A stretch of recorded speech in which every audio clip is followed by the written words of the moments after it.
Well, Richard, I don't really think any decent people like cult members, and I don't really think any decent people like Donald Trump.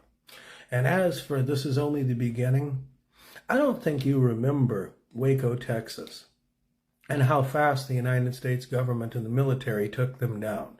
I don't think you remember that. I was alive. I saw that when it happened.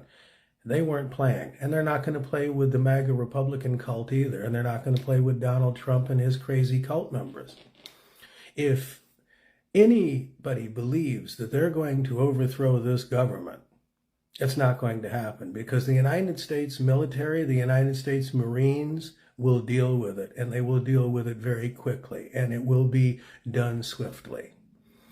And as for any other kind of takeovers, if you truly believe that the citizens of the United States of America are going to idly stand by, the good citizens of the United States of America that haven't fallen for this cult, that haven't become members of this cult, are going to idly stand by and allow you to basically destroy every bit of democracy and decency in this country, it's not going to happen. There will be a civil war, and there'll be blood in the streets because people aren't going to allow it.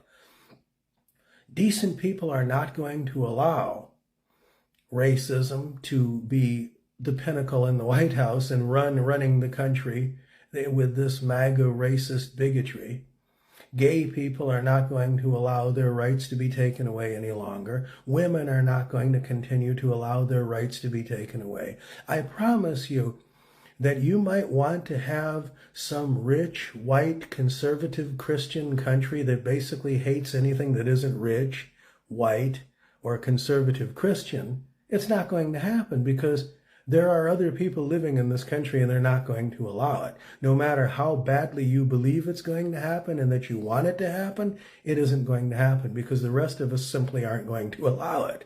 And the United States government will step in, and the United States military is going to step in, and it's not going to happen. And if it happens the other way and we end up in a civil war, then I promise you that it's going to go that way. But the United States, the decent citizens of the U.S. are not going to idly sit by and allow you to turn this into Nazi Germany. It's just not going to happen.